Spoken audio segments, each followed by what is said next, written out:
situazione di zone rosse, Venezia si prepara a festeggiare l'arrivo del 2025 con lo sguardo rivolto alla sicurezza. A mezzanotte i fuochi d'artificio illumineranno la laguna. È trascorso un anno dalla morte di Mattia Coada, il bimbo di 8 anni del Lido. Nonostante l'autopsia non ha ancora definito con esattezza le cause del decesso, i familiari chiedono giustizia. La speedline di Santa Maria di Sala dichiarata in amministrazione speciale del Tribunale di Venezia nel 2025, l'attivazione della cassa integrazione, soddisfatti i sindacati. Bilancio di fine anno per l'organizzazione Mediterranean Saving Humans, guidata dai veneziani Luca Casarini e Beppe Caccia. Nel 2024 salvate in mare circa 700 persone. 2024 più nati dell'anno precedente sia a San Donà di Piave che a Porto Gruaro. È il dato che spicca nel bilancio dell'ULSS 4 in completa controtendenza con il calo demografico. Il benvenuto al nuovo anno dagli ibernisti con il bagno nell'Adriatico sulla spiaggia del Lido di Venezia, cominciata nel 78. La manifestazione richiama pubblico e partecipanti. L'esibizione in piazza San Marco dei 200 veneziani che cantano nella Big Vocal Orchestra ha portato con la musica e il canto gli auguri a veneziani e turisti arrivati in questi giorni in laguna. Buonasera, ben ritrovati il telegiornale di Venezia e si parte con il Capodanno. La laguna si prepara evidentemente a festeggiare l'ultimo giorno dell'anno e l'arrivo del 2025 tra ingressi contingentati e zone rosse. Zone rosse, ingressi contingentati e aumento delle forze dell'ordine e dei mezzi pubblici. Già la mattina dell'ultimo giorno dell'anno, anche Piazza San Marco mostra parecchi segnali del fatto che, oltre che una grande festa, Capodanno rappresenti un enorme impegno di gestione dell'ordine pubblico. In questi casi a Venezia arrivano oltre 100.000 persone. La maggior parte a mezzanotte sarà qui per vedere i fuochi d'artificio sulla laguna. Lungo la riva sono accatastate le ringhiere che delimiteranno le aree. Gli ingressi saranno contingentati. Palazzo Ducale è già stato recintato lungo tutte le arcate. Il Ponte della Paglia è già stato diviso per senso di marcia. Il Capodanno 2024 segnerà peraltro l'introduzione delle cosiddette zone rosse, un provvedimento del Ministero dell'Interno che incarica le prefetture delle grandi città di istituire specifiche aree i cui accessi saranno sotto stretto controllo per respingere chi è ritenuto pericoloso o con precedenti per reati contro la persona o il patrimonio. Non è certo il caso di questa ragazza di New York.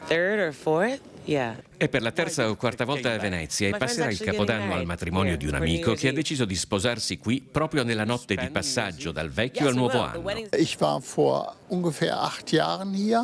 È contento della bella serata che lo attende a Venezia il turista tedesco, tornato qui dopo 8 anni, anche, dice, alla ricerca del bel tempo, che evidentemente in questo periodo non si trova in Germania. E una visita lampo invece è quella della studentessa cinese in Francia. Già stasera sarà a festeggiare il 2025 a Firenze. Il suo è comunque un caso isolato. Gli alberghi di Venezia segnano buoni dati di occupazione delle stanze. Siamo molto vicini a non a tutto esaurito, ma siamo già a un 80-85% e contiamo di andare verso il 90% entro la serata.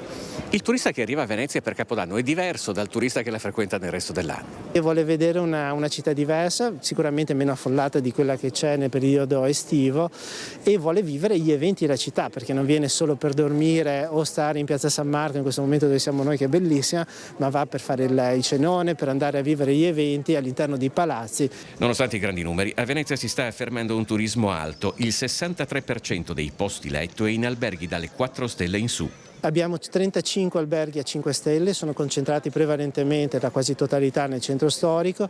Poche città possono avere un'offerta di questo tipo e se pensiamo che nel giro di 15 anni siamo passati da 9 a 35 e con una prospettiva nel giro di altri 3 anni dove dovremo sicuramente superare le 40 unità.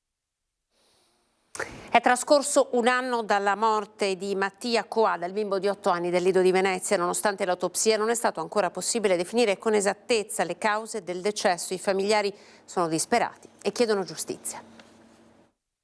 Un anno senza Mattia, una tragedia senza fine. A un anno di distanza dalla tragica scomparsa di Mattia Coada, il bimbo di 8 anni del Lido di Venezia, apparentemente sano, che non aveva mai sofferto di patologie o problemi clinici pregressi apparenti, la sua morte è ancora avvolta in un triste e fitto mistero, senza alcuna spiegazione medico-scientifica. I familiari sono disperati e senza più pace da quel maledetto 28 dicembre 2023. Chiedono ancora giustizia. Una morte senza un perché, nonostante l'autopsia eseguita nei primi giorni dello scorso gennaio, quindi quasi un anno fa. I consulenti del pubblico ministero, dopo mesi di accertamenti e incontri, hanno riportato nella loro relazione che non è possibile stabilire con certezza quali siano state le cause che hanno portato al dramma.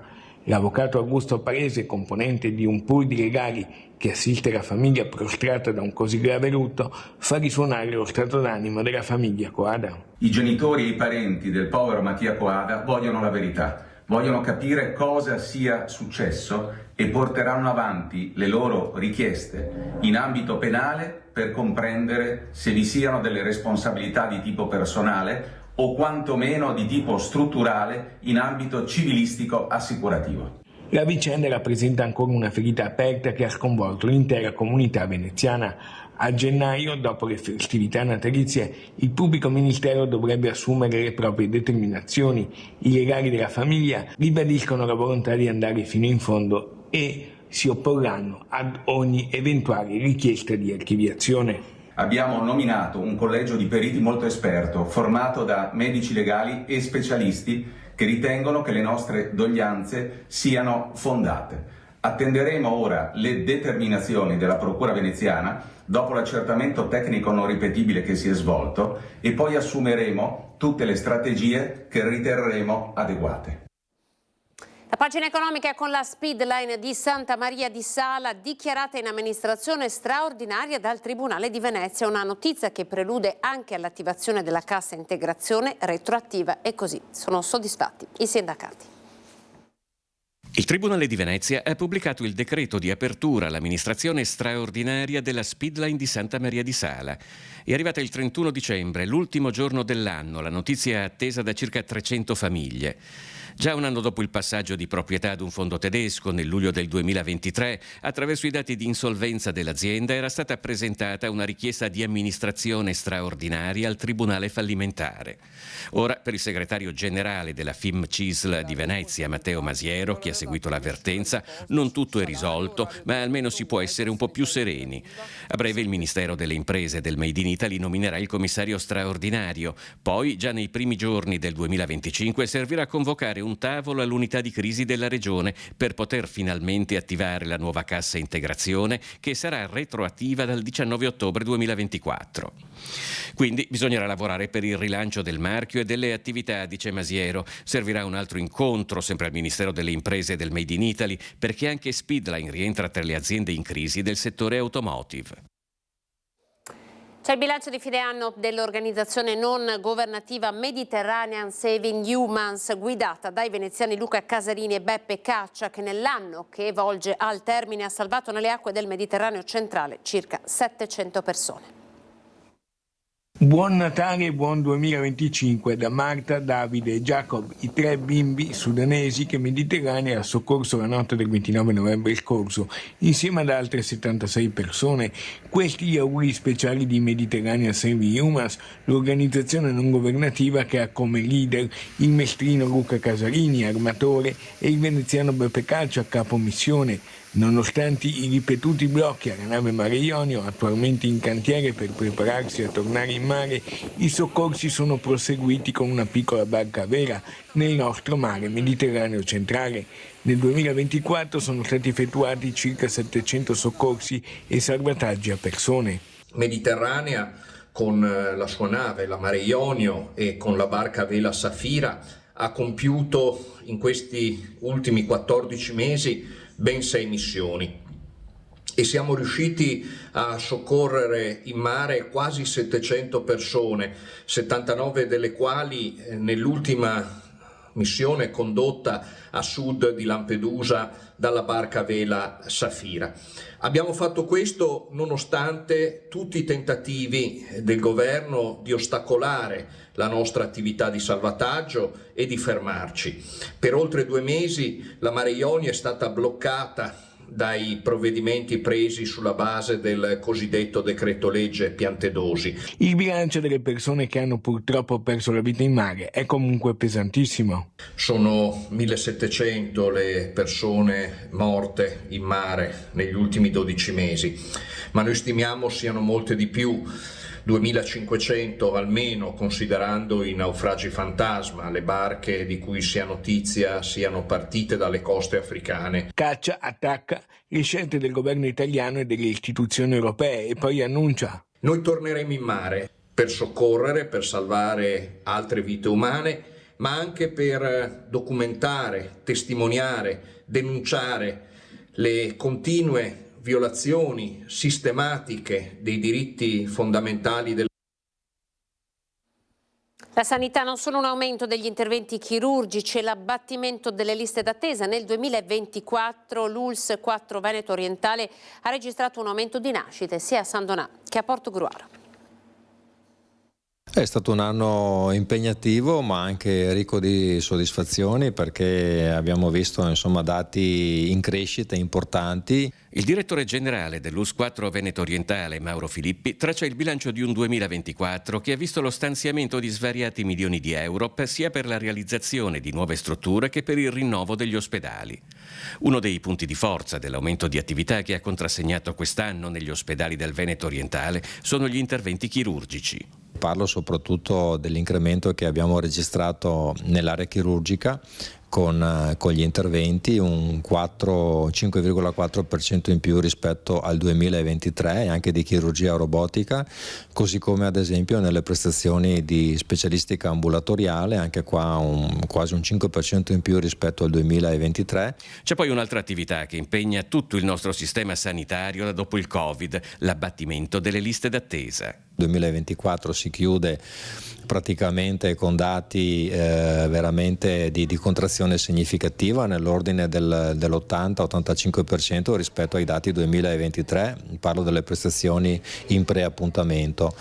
Ovviamente abbiamo ancora utenti che attendono di essere messi in lista e su questi noi ci concentriamo. Sul fronte dei nuovi nati, l'ULSS 4 ha invertito la tendenza nazionale, registrando un incremento sia nel punto nascite di San Donà di Piave, passato a 511 nuovi nati contro i 480 del 2023, sia in quello di Portogruaro, 284 attuali contro i 275 del 2023. Dove siamo in difficoltà, soprattutto nelle discipline dove è più difficile nel mercato del lavoro reclutare dei professionisti, ma questo è una situazione che viviamo noi e vive un po' tutto il sistema sanitario nazionale. Tra gli appuntamenti per dare il benvenuto al nuovo anno, domani l'immancabile augurio di Capodanno con il bagno nell'Adriatico sulla spiaggia del Lido di Venezia.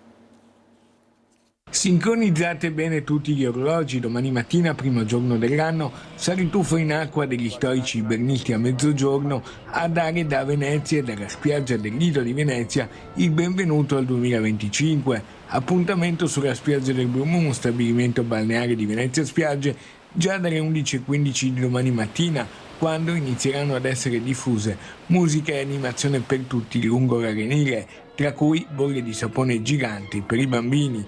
Quindi dalle 12:10, dopo il bagno nell'Adriatico dei più coraggiosi, cotechino, lenticchie e panettone, vino per tutti.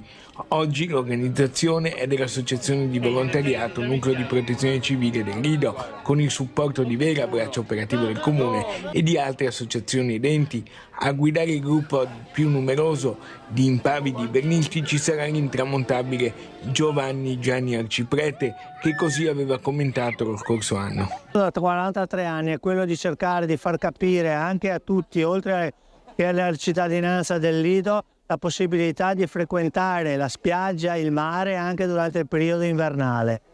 Chissà se l'avvocato Francesco Mario De Lia, quando inventò questa manifestazione per la prima volta nel 1978 con l'associazione Venezia Libera, immaginava un successo del genere con partecipanti anche dall'estero. Per decenni la manifestazione è stata poi portata avanti dal compianto professor Giorgio Pecorai con i pionieri del liberismo veneziano Luciano Frusi e Paolo Rizzi. La protezione civile del Lido intanto è già al lavoro. È da questa mattina alle 7 che circa 15 volontari sono attivi alla preparazione di tutto. È con grande gioia che noi organizziamo questo evento ormai da 15 anni e quindi per noi è un grande onore essere ancora qui. Grazie a tutti, vi aspettiamo numerosi. Appuntamento dunque a domani sulla spiaggia del Lido di Venezia. E poi c'è il grande successo dell'esibizione della Big Vocal Orchestra, che ha portato con la musica e il canto gli auguri di Venezia a veneziani e turisti arrivati in laguna in questi giorni da tutte le parti del mondo.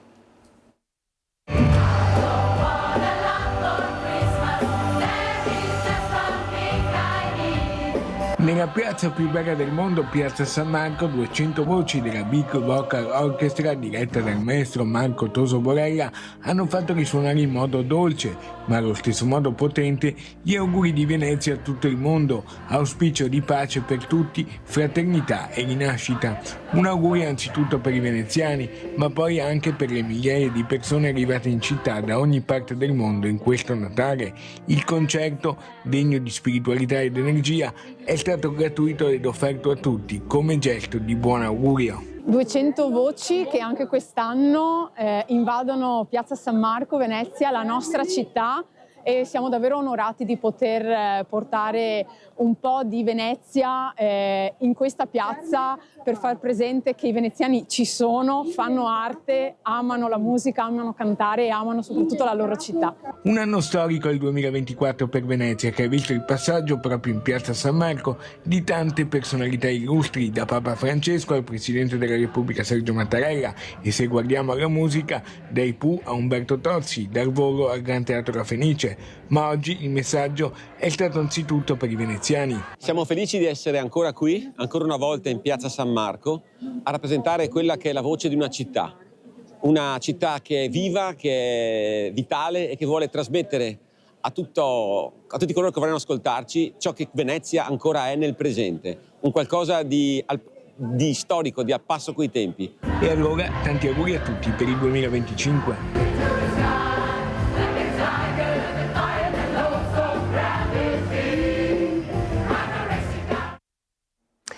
In chiusura le immagini delle vostre natività, andiamo a vedere la rappresentazione preparata da Rubens Gebbani e siamo a Marghera. Io con queste immagini vi saluto, vi ringrazio, buon nuovo anno a tutti voi e grazie ancora per averci seguito. Arrivederci.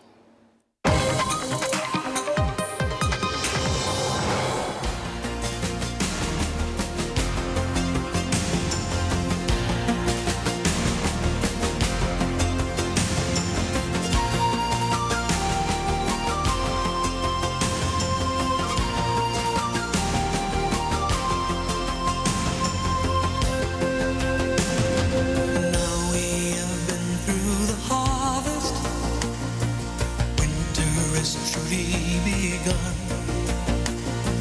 Now we have walked in the chill of the night. We are waiting for the Savior's day.